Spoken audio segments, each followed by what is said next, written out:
बिस्मिल्लाहिर्रहमानिर्रहीम। हाज़रीन, मैं आपकी मेज़बान सहर शमसी आप तमाम लोगों को इंस्पायर बुक रिव्यू के इस नए सेशन में खुशामदीद कहती हूँ। कहते हैं हर किताब बोलती है, मगर कुछ किताबें ऐसी होती हैं जो पढ़ने वाले को सुनती भी हैं।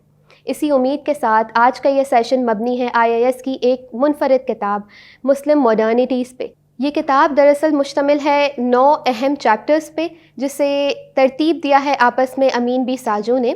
हर टॉपिक पे एक मुख्तलिफ सा ज़िक्र है, एक मुख्तलिफ फ़िलासफ़ी बयान की गई है और देखा जाए तो अमीन बी साजो ने एक बेहतरीन काम अंजाम दिया है इस किताब की तरतीब में।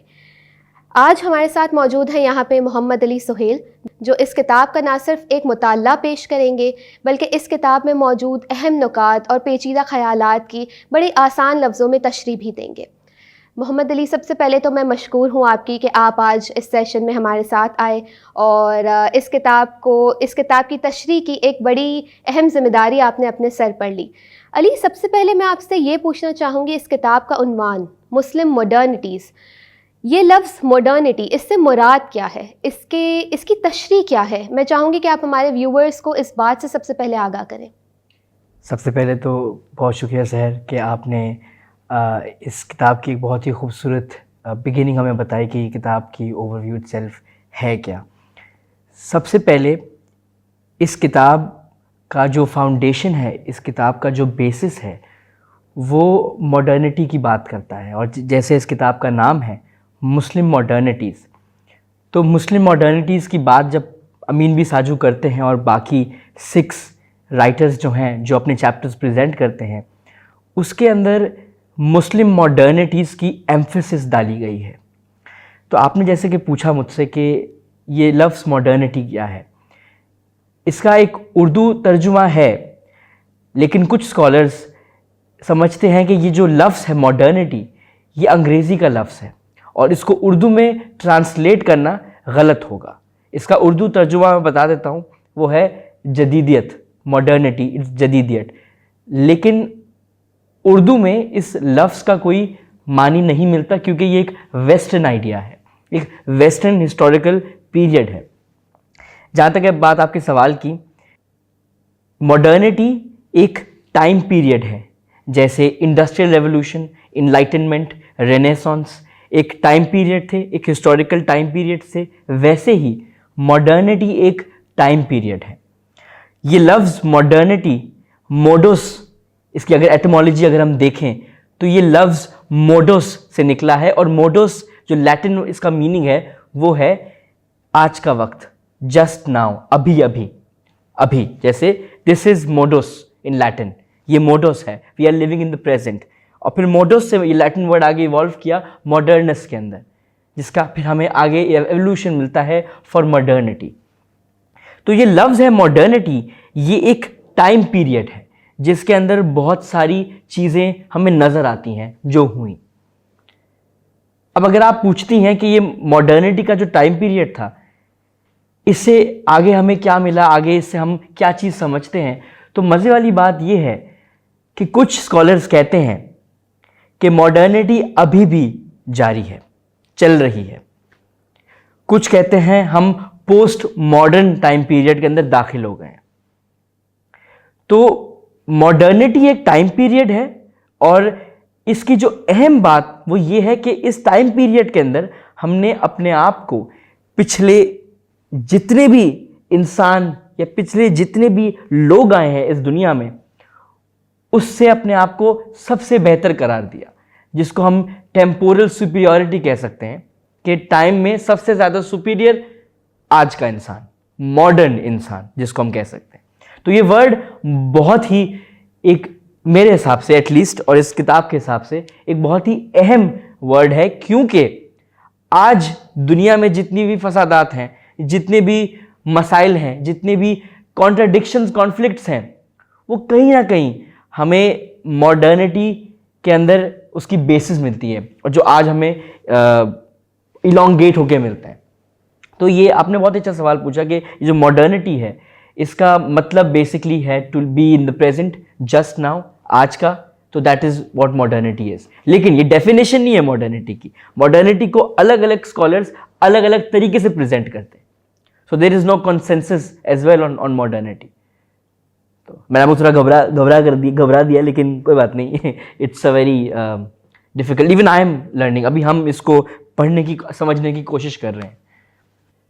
ठीक है, तो जहाँ तक मेरी understanding and I am sure हमारे व्यूअर्स की अंडरस्टैंडिंग बनी होगी, वो ये कि modernity is not itself a term, बल्कि ये एक टाइम पीरियड है कि आज का इंसान ये सोचता है कि वो अपने पिछले जनरेशन से, अपनी पिछले गुज़रे हुए लोगों से, गुज़रे हुए ज़मानों से सबसे ज़्यादा मॉडर्न है. एम आई राइट? ठीक है. इस किताब में अमीन बी साजू ने दो और अहम लफ्ज़ों का बेहद तस्करा किया है और फिर बाद में उसे मॉडर्निटी से लिंक भी किया है. सबसे पहला लफ्ज़ है द वर्ड वेस्टर्नाइजेशन और दूसरा वर्ड है हमारे पास सेक्युलरिज्म. जहाँ तक मैं पहले अपनी अंडरस्टैंडिंग अगर मैं आपको बताऊँ अबाउट द वर्ड वेस्टर्नाइजेशन, वो ये है अबाउट द वेस्ट वर्ल्ड, जो मगरिबी दुनिया है, जो मगरिबी तहज़ीब है. मेरा जहाँ तक ये मेरी अंडरस्टैंडिंग, और आई एम श्योर कि हमारे व्यूअर्स की भी यही इसी के आसपास कोई ख्याल उनका भी यही होगा जो मुझसे अग्री करते होंगे. लेकिन I am sure Amin B Sajoo ने इसकी एक बहुत तहरीरी सी तशरीह पेश की होगी. मैं चाहती हूँ कि आप उससे हमें आगाह करें. तो जैसे कि आपने अभी बात की कि ये जो दो कॉन्सेप्ट्स हैं बहुत ही पेचीदा कॉन्सेप्ट्स हैं, बहुत ही मोटे मोटे टर्म्स हैं, ये वेस्टर्नाइजेशन एंड सेक्युलरिज्म, जिसको हम बहुत ही कैजुअली इस्तेमाल भी करते हैं अपनी डेली लाइफ्स में कि अगर कोई बंदा या कोई इंडिविजुअल बहुत ही लिबरल है या बहुत ही एक्सेप्टिंग है, तो हम कहते हैं कि, या अगर he is very in with fashion, अगर वो फैशन के साथ अपने आप को बहुत मुंसलिक रखता है, तो वो कहता है कि, या हम कहते हैं कि वो देखो वो बंदा तो बहुत वेस्टर्नाइज है या वेस्टर्न आइडियोलॉजीज़ का मालिक है. मसला ये है कि ये जो वर्ड है वेस्टर्न, हम जब बात करते हैं सो वी नो के नॉर्थ, साउथ, ईस्ट और वेस्ट. ईस्ट में हम हैं, वेस्ट में यूरोप, अमेरिका है, और साउथ के अंदर अफ्रीका, साउथ ईस्ट एरियाज़ में, और फिर ऑस्ट्रेलिया भी है. ये लैटिन अमेरिका के साथ ये पूरा हमें नक्शा मिल जाता है. मज़े वाली बात है कि वेस्टर्न या वेस्टर्नाइजेशन का ज्योग्राफी या जोग्राफिया से कोई लेना देना नहीं है. ये एक ऐसा एब्स्ट्रैक्ट कॉन्सेप्ट है जिसका फाउंडेशन किसी लोकेशन से नहीं है लेकिन आइडियोलॉजी से है. सो वेस्टर्नाइजेशन या वेस्टर्न होना, इट्स समथिंग जो आप एब्स्ट्रैक्ट में सोचते हो कि ये कुछ ये कैरेक्टरिस्टिक्स फिल होते हैं, ये फीचर्स पूरे हो रहे हैं, तो ये बंदा या बंदी वेस्टर्न है. तो वेस्टर्नाइजेशन की जो ये कुछ कैरेक्टरिस्टिक्स हैं, ये तब पूरे होते हैं जब मॉडर्निटी की कुछ कैरेक्टरिस्टिक्स वो फुलफिल करता है. तो मॉडर्निटी के इस टाइम पीरियड के अंदर जब यूरोप ने अपने आप को पाया कि उनके पास रेनेसेंस हुई, रीबर्थ हुई, क्योंकि वो डार्क एजेस में थे. ये भी एक अलग डिबेट है क्योंकि हम किस तरह से किसको कब डार्क एजेस में डालते हैं, इस्लाम को कब गोल्डन एज में लाते हैं, ये एक अलग डिबेट है. लेकिन जब हम बात करते हैं कि जब यूरोप के अंदर रेनेसेंस आया तो उन्होंने अपनी नॉलेज फाउंडेशंस को बहुत पुख्ता किया. उन्होंने जितना भी मुस्लिम वर्ल्ड के अंदर 9th टू लेके 12th सेंचुरी तक जितना भी काम हुआ था, उन्होंने उसकी बेसिस पे अपनी नॉलेज फाउंडेशंस को और मजबूत किया और एक रीबर्थ आई ऑफ नॉलेज. और जब उन्होंने इस नॉलेज बेसिस को और पुख्ता किया तो इनलाइटनमेंट आई, और फिर इस नॉलेज की फरोख्त की वजह से उनकी ट्रेड बेहतर हुई, उनकी सिविलाइजेशन और बेहतर हुई, और ग्रीक सिविलाइजेशन को एज अ हॉलमार्क रख के उन्होंने अपनी फाउंडेशंस को और स्ट्रॉन्ग किया. एज अ रिजल्ट बहुत सारी ऐसी चीज़ें हुई जिसकी वजह से वो ग्लोबल डोमिनेशन कर पाए. इंडस्ट्रियल रेवोल्यूशन आया, वो उन्होंने अपनी colonies Africa, north south America, south east Asia में बना ली. और जब उन्होंने ये कर लिया तो उन्होंने एक कल्चरल हेजेमनी क्रिएट कर दी अपनी. और जब उन्होंने एक कल्चरल हेजेमनी क्रिएट कर दी तो एक वर्ल्ड व्यू बन गया कि इकोनॉमिक इम्प्रूवमेंट या इकोनॉमिक डेवलपमेंट या प्रोग्रेस के जो हम वर्ड इस्तेमाल करते हैं, जो प्रोग्रेस है, ये अगर हमें ढूंढनी है तो हमें कहाँ मिलेगी? वेस्ट में, यूरोप में. तो ये सारी हिस्टोरिकल प्रोग्रेशंस, ये जो इवेंट्स हुए, ये कल्मिनेट करते हैं एक इवेंट पे जिसको हम कहते हैं कि ये वेस्टर्न आइडिया है. और जब उन्होंने अपने आप को वेस्ट करार दिया, उन्होंने बाकी सारी सिविलाइजेशंस, बाकी सारी आइडियोलॉजीज को रद्द कर दिया. उन्होंने कहा कि वेस्ट एंड द रेस्ट, ये जो आइडियोलॉजी है वेस्ट की, तो वेस्ट ने अपने आप को एक एब्सोल्यूट अथॉरिटी करार दे दिया, जिसके अंदर वो अपने आप को नॉलेज की बेसिस पे स्ट्रांग भी हो गए और फिजिकल बेसिस पे भी उन्होंने इंपीरियल तौर पे हर जगह अपनी डोमिनेंस शोकेस की। तो वेस्टर्नाइजेशन के अंदर ये जो आइडिया है वेस्टर्नाइजेशन का, इसके अंदर हम ये देखते हैं कि एक डोमिनेंट आइडियोलॉजी हमारे अंदर है और मॉडर्निटी की जब बात होती है हमारे दिमाग में हमेशा मॉडर्न का आइडिया वेस्ट की तरफ जाता है और वेस्ट इटसेल्फ कहीं एग्जिस्ट नहीं करता। West is an ideology. कल को पाकिस्तान सुपर डेवलप्ड हो जाए, पाकिस्तान में लंबी लंबी ऊंची ऊंची इमारतें खड़ी हो जाए, तो Pakistan can also be part of the west technically. यानी इसका जोग्राफिया से कोई ताल्लुक नहीं है, ये सिर्फ हमारी सोचों की बात है। हमारी सोचों में एक वो मुकाम जहां हम अपने आप को ये कहें कि हमने कुछ बेहतर सोचा है, या यूं कहें कि पुरानी सोचों से कुछ अलग सोचा है, कुछ डिफरेंट सोचा है, तो we can also be called as west, या हमारी सोच भी उस वेस्ट का पार्ट बन सकती है। बिल्कुल आपने सही फरमाया यहाँ पे कि वेस्ट ज़रूरी नहीं कि यूरोप का एक इंसान वेस्टर्न है, हम भी मेंटालिटी के तौर पे we can be western. And मैं इस हिसाब से नहीं बोल रहा हूँ कि ये अच्छा है कि बुरा है, हमने एक वन डायमेंशनल वर्ल्ड व्यू अपना लिया है, यानी कि जो वेस्ट में हो रहा है या जो वेस्ट कहता है वो एपिक्स है, वो उसका एपिटमी है। तो एक राइटर हैं हामिद दिबाशी, उन्होंने अपनी किताब के अंदर कैन नॉन यूरोपियंस थिंक, इस किताब के अंदर उन्होंने ये बात कही कि जब फिलॉसफी की बात आती है तो यूरोप की फिलॉसफी है, लेकिन जब वही फिलॉसफी चाइना की फिलॉसफी की बात करते हैं तो वो चाइनीज़ फिलॉसफी है।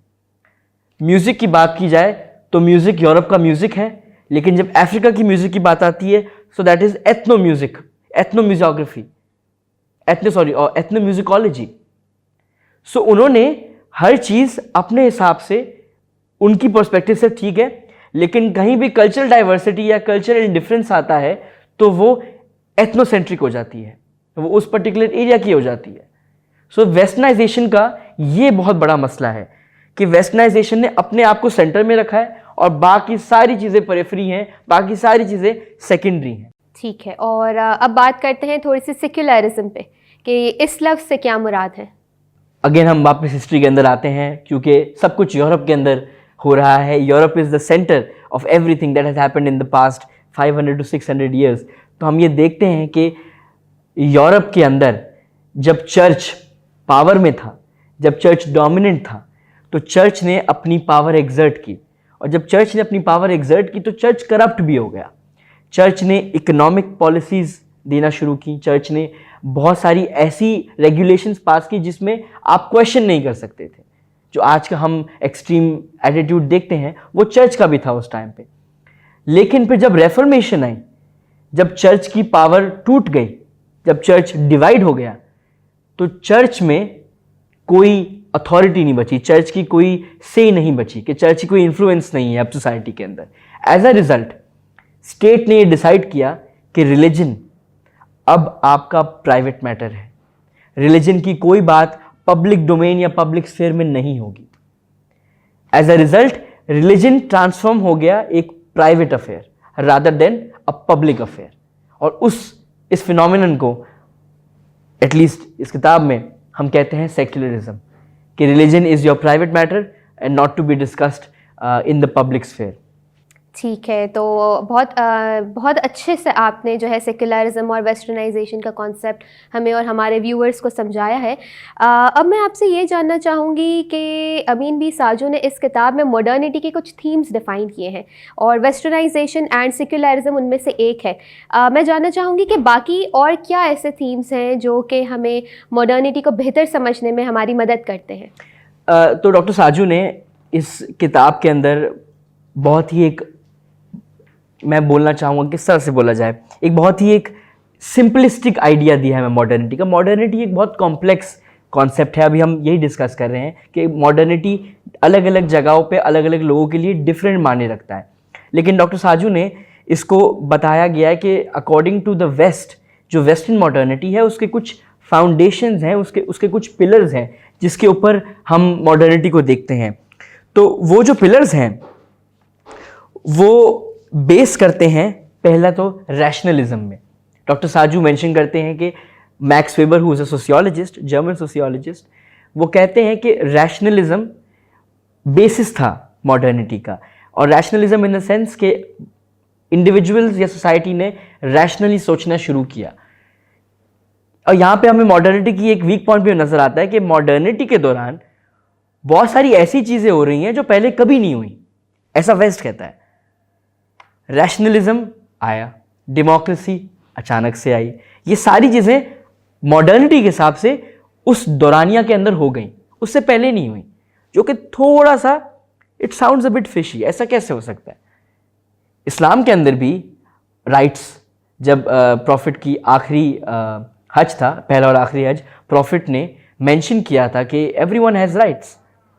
लेकिन मॉडर्निटी कहता है कि राइट्स मॉडर्निटी के दौरानिये में आए, लेकिन हमें पीछे प्रेसिडेंट्स मिलता है, मैग्ना कार्टा, मुस्लिम शरिया। तो मॉडर्निटी इसमें थोड़ा हमें लूप होल्स नजर आते हैं। खैर, टू आंसर योर क्वेश्चन, पहला जो हॉलमार्क था वो था रैशनलिज्म का, जिसके अंदर डॉक्टर साजू कहते हैं कि रैशनली लोगों ने सोचना शुरू किया। लोगों ने जिसमें हम साइंस का क्या कहते हैं, उरूज देखते हैं कि साइंस और टेक्नोलॉजी का बहुत ही आपस में इंटरचेंजेबल नज़रिया नज़र आने को आया। और सेक्युलरिज्म की वजह से religion was totally शंड away, religion को अलग कर दिया और कहा कि science is the way forward. तो रैशनलिज्म पहला फाउंडेशन मॉडर्निटी का। Second was again secularism. Church की पावर तोड़ दी और जो पावर चर्च के पास थी वो स्टेट ने ले ली। तो चर्च नॉर्मली लोगों को डराता था through showcasing hello and heaven by the fear of God. State जब आया तो स्टेट ने डराया on the basis of legality, law. आप डरते हैं, आप कुछ गलत किया, आपको सैंक्शंस होंगी। तो लीगल रैमिफिकेशन उसकी ये थी, सेक्युलरिज्म। थर्ड, इंडिविजुअलिज्म और ह्यूमन राइट्स। मॉडर्निटी कहता है कि ये मॉडर्निटी का बहुत बड़ा फाउंडेशन है, वो है ह्यूमन राइट्स। अभी हमने बात की कि अकॉर्डिंग टू मॉडर्निटी या modernist scholars, human rights modern इस हिस्टोरिकल पीरियड के अंदर आए, पहले नहीं थे। थोड़ा सा मसला है इस डिस्कोर्स के अंदर। डॉक्टर साजू भी इस बात को पॉइंट आउट करते हैं कि Hammurabi's document and Magna Carta and Muslim Sharia all introduced human rights. हमारे इस्लामिक स्क्रिप्चर्स के अंदर भी नजर आता है कि हुकूक हैं, हुकूकुल अल्लाह, हुकूकुल इबाद, ये सब हैं। हाउ इज इट कि मॉडर्निटी ने कहा कि ये हम पहली बार ला रहे हैं? So it's problematic. चौथा मेन फाउंडेशन या फोर फ्रंट वो है डेमोक्रेटिक गवर्नेंस।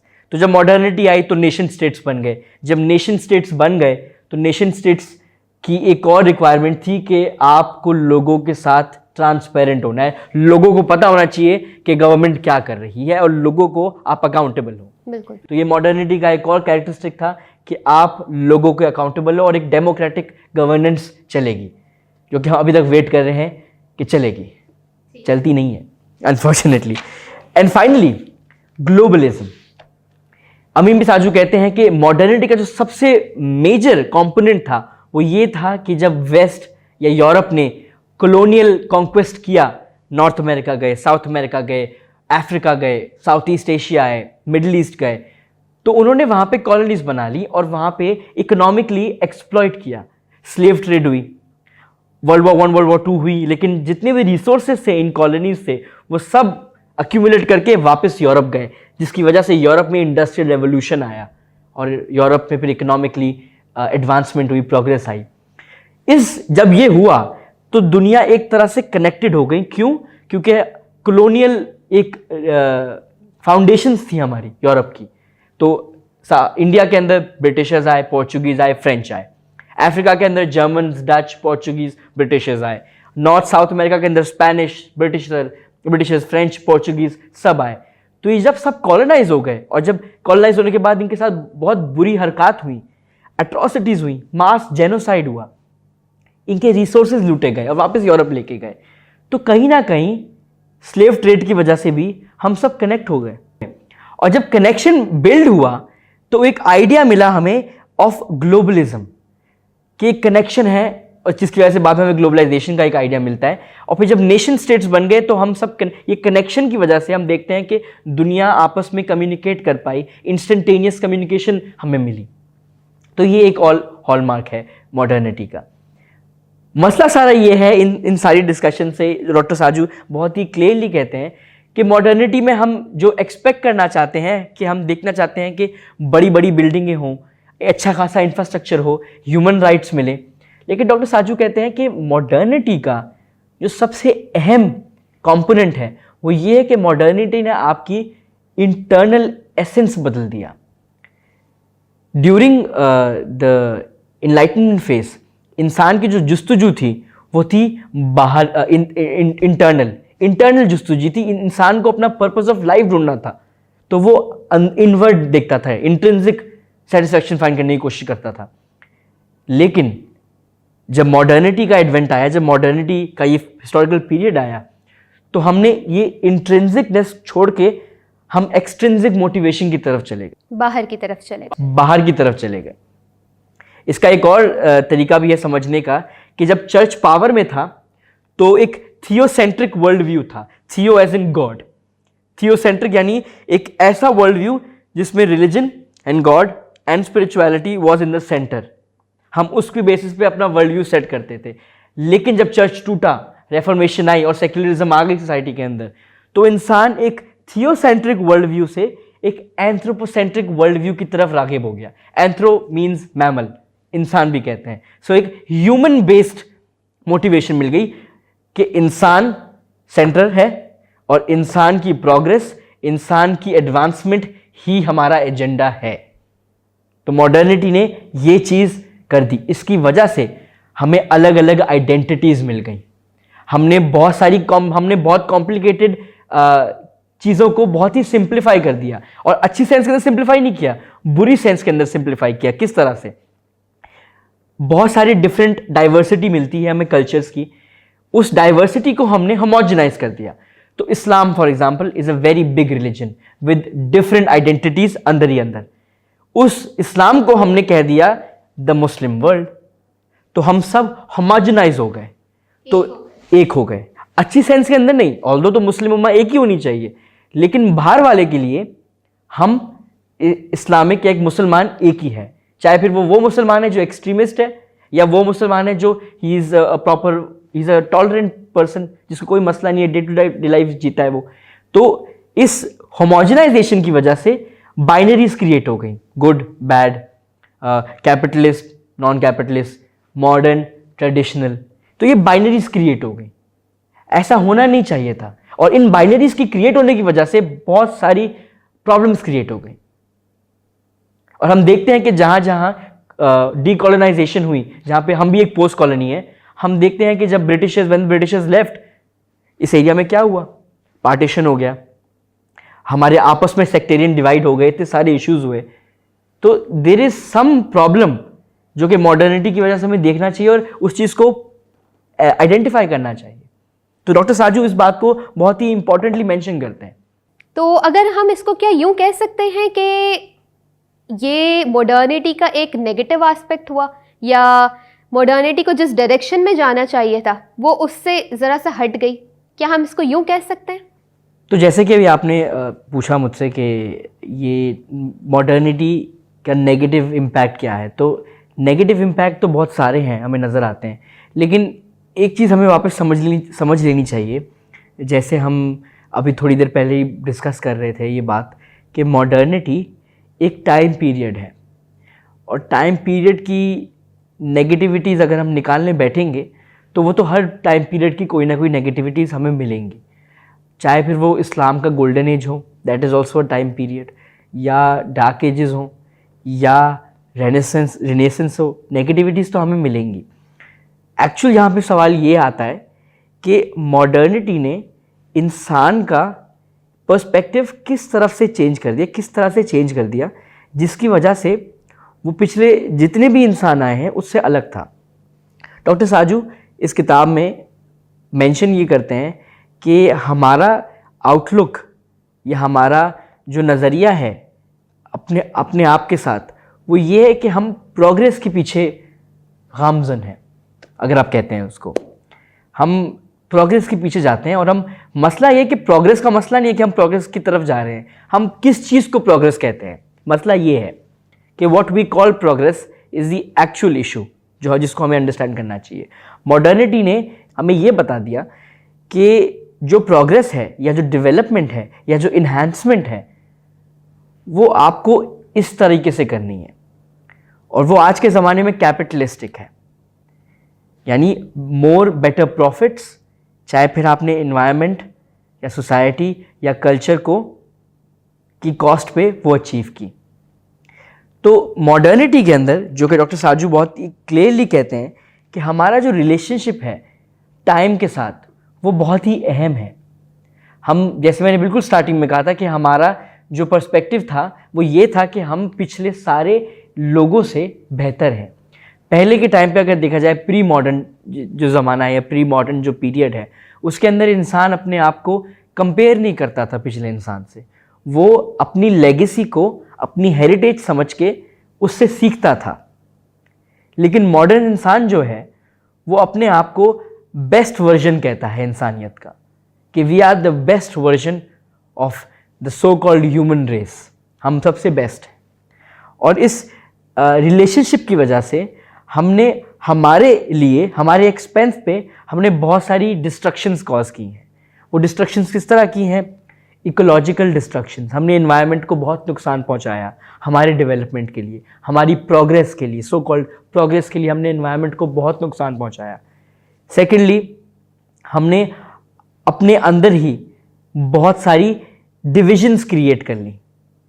सो अगर मैं मॉडर्न हूँ और if you are not agreeing to my perspective, तो आपको एक अलग मैंने टैग दे दिया, मैंने उसको एक अलग टैग दे दिया, उसको मैंने अलग टैग दे दिया। तो ये जो मैंने डिफरेंट लेबलिंग कर दी लोगों की, इसकी वजह से एक फ्रिक्शन पैदा हो गई सोसाइटी के अंदर, और इस फ्रिक्शन की वजह से आज हम बहुत सारे कॉन्फ्लिक्ट्स देखते हैं।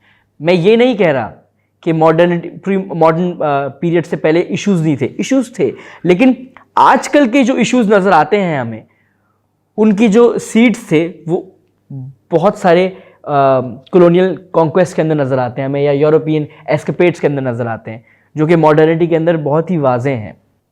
अली, आखिरी बात जो मैं आपसे जानना चाहूँगी वो ये है कि हमने मॉडर्निटी को बहुत गहराई में जाना, हमने मॉडर्निटी से रिलेटेड उसके थीम्स को जाना, हमने कैपिटलिज्म पे बात की, हमने सेक्युलरिज्म पे बात की, हमने रिलीजन पे बात की। अब जो एक अहम मुद्दा मैं चाहती हूँ कि आप हमारे व्यूअर्स को बताएं, वो ये कि मॉडर्निटी का इस्लाम पे क्या इम्पैक्ट है। मॉडर्निटी की इन बातों ने, जो यूरोप में जो ये रेवोल्यूशंस आए, जो हमने इसे बहुत बहुत डीप में जो मैंने आपसे ये बातें सुनी, मैं चाहूँगी कि अब आप हमें ये बताएं कि इस्लाम पे इसका क्या इन्फ्लुएंस है। मॉडर्निटी और ये यूरोपियन रेवोल्यूशंस ने इस्लाम को किस तरह से मुतासिर किया है। तो पहली बात जो बहुत ही स्ट्रेट फॉरवर्ड है कि मॉडर्निटी के दौरान रिलीजन्स बहुत ही वाज़ेह तौर पे अलग अलग कर दिए गए। So Islam is different, Christianity is different, Judaism is different and Hinduism is different. ये डिमार्केशंस बहुत अपेरेंट हो गई, नज़र आने लगी। इसकी वजह से जब इस्लाम को अगर हम देखते हैं तो इस्लाम की जो हिस्टोरिकल प्रोग्रेस है कि इस्लाम अरब में पहले एडवेंट हुआ उसका, फिर इस्लाम अरब में फैलना शुरू हुआ, एक्सपैंड हुआ, और फिर मिडल ईस्ट वाले एरिया में गया, नॉर्थ अफ्रीका वाले एरिया में गया, then Abbasid empires, Fatimid empires, Seljuks, Ottomans, ये सब आने लगे। मॉडर्निटी ने हमारे हिस्ट्री के देखने के नज़रिए को भी चेंज किया है। हम ये कहते हैं कि इस्लाम का एक गोल्डन एज था, उस टाइम पे यूरोप अंधेरों में था, फिर यूरोप वापस अपने पैरों पे खड़ा हुआ और इस्लाम वहाँ से डिक्लाइन कर गया। मज़े वाली बात ये है कि ये जो नैरेटिव है ये बहुत ही रिसेंटली डेवलप किया गया है। तो इस्लाम का ये डिक्लाइन कि दिखाना कि Islam was having a very good time and then Islam की डिक्लाइन आ गया। तो इसका मतलब ये है कि इस्लाम एक पिक्चर है, इस्लाम एक सिंगल यूनिट है। ऐसा कैसे हो सकता है? इस्लाम या मुस्लिम्स पूरी दुनिया में फैले हैं, यानी there are different cultures, languages, identities of Muslims around the world, diversity है। तो आप उस सारी डाइवर्सिटी को एक अम्ब्रेला इस्लाम के नीचे कैसे शो कर सकते हो? ये बहुत ही इग्नोरेंट एस्पेक्ट है। तो इसीलिए मॉडर्निटी ने इस्लाम को एक सिंगल आइडेंटिटी दे दी कि इस्लाम ये है, खत्म, period. That is why it is very important to understand कि ये जो हिस्ट्री है मॉडर्निटी की इटसेल्फ, ये हमें किस तरह से चीज़ों को दिखाती है और इसको इवैल्यूएट करना हमारी रिस्पॉन्सिबिलिटी बनती है, जो कि मॉडर्निटी को स्टडी करने के स्कॉलर्स हमें बेसिकली बताते हैं।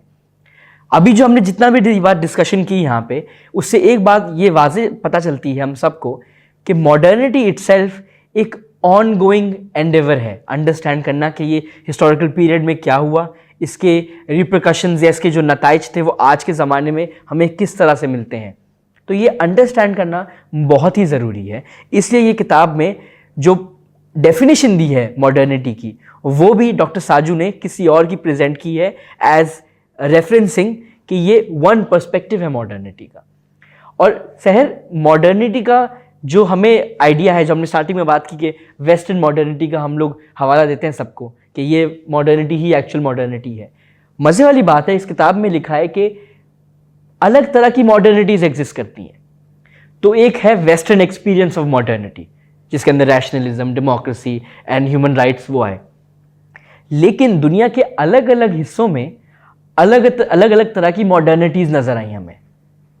उन्होंने मॉडर्निटी को एक अलग पर्सपेक्टिव से देखा, अलग डेफिनेशन दी, जिस तरह से सिविल सोसाइटीज की डिफरेंट परसेप्शंस नजर आते हैं हमें। तो there is the western idea of civil society, but then there is also this idea of Russian civil society या सोवियत सिविल सोसाइटी। तो मॉडर्निटी एक तरह की नहीं है, मॉडर्निटी प्लूरल फॉर्म्स में एग्जिस्ट करती है।